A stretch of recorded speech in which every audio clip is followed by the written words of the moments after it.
As always, we want to take you a bit deeper on this topic. Eddie Ben-Simone is with us now, and she's a research scientist of the Center for Human Sleep Science at the University of California, Berkeley. Eddie, thank you for being with us. And we just saw how widespread sleep deprivation is. So I want to start with something a little more positive. What are the major benefits of sleep? Well, today we have not found a single physiological system in the brain or the body that does not benefit from sleep. Having a good night's sleep improves learning and memory, improves mood, reduces anxiety, and also downstairs in the body improves metabolism and protects us against cardiovascular disease, diabetes, and along the line also dementia.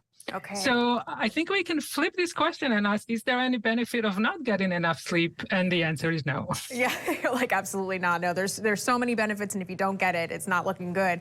I'm curious, what exactly is going on in our brain when we sleep? I mean, what's happening up there?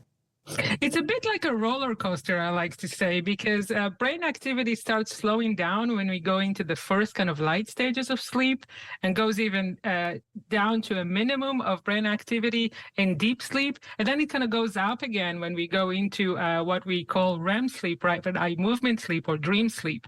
And we do this cycle about 5 or 6 times a night, depending on how long we sleep. So we go into these deeper stages, into slow brain activity, and up again in dream sleep where our brains are actually very active. So we go round and around, and it looks like we're doing nothing, but basically our brain is very active during sleep. That's incredible. And this stuck out to us. Your research found those who sleep less may be more selfish. How did you measure this?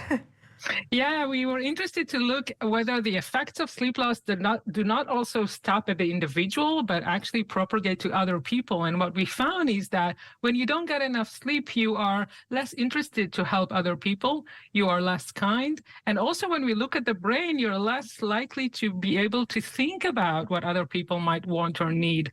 So overall, our motivation to socialize with others is affected when we don't get enough sleep. I think I could say I've experienced that crankiness that tends to happen when you don't get the sleep. Absolutely. People like to nap.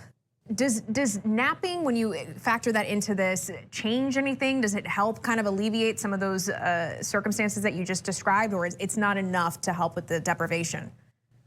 Well, a lot of the time, if you're able to fall asleep at night as you would normally do after a nap, then definitely we see benefits for naps in terms of mood and memory and also anxiety. So if you're able to nap and still fall asleep the way you usually do, then absolutely there are benefits for napping. Okay, and then this is like a contested question I'm about to ask you, but how long should we nap for? Like, when is it too long? When is it too short? Like, what do you think? Yeah, so it kind of depends, because remember we talked about those really deep stages of sleep. So if you go for a nap that's about longer than 20 minutes, you are going into these deeper stages. And when you wake up, you might feel a bit groggy and a bit kind of out of context for 10 minutes until you come back. We call this sleep inertia. So if you want to avoid sleep inertia, try to keep your naps around 30 minutes or less. But if you don't mind waking up and taking like 10 to 15 minutes to kind of come back online, then you can have a longer nap. Okay, there you have it, folks. I hope you're taking some notes here, because that's something that's always debated. Another question for you, what areas of sleep do we still need to study? What questions are keeping you up at night that you want answers to? Literally keeping me up at night. A lot. Actually, sleep is a relatively young field. Rapid eye movement sleep was just discovered in the 50s. So we're still discovering this magical experience called sleep.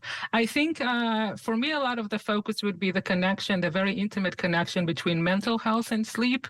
We know that depression and anxiety have intimate links to sleep, and we want to know more about it. Eddie Ben-Simone is with the Center for Human Sleep Science at UC Berkeley. Eddie, thank you for joining us on The Why. Appreciate it. My pleasure.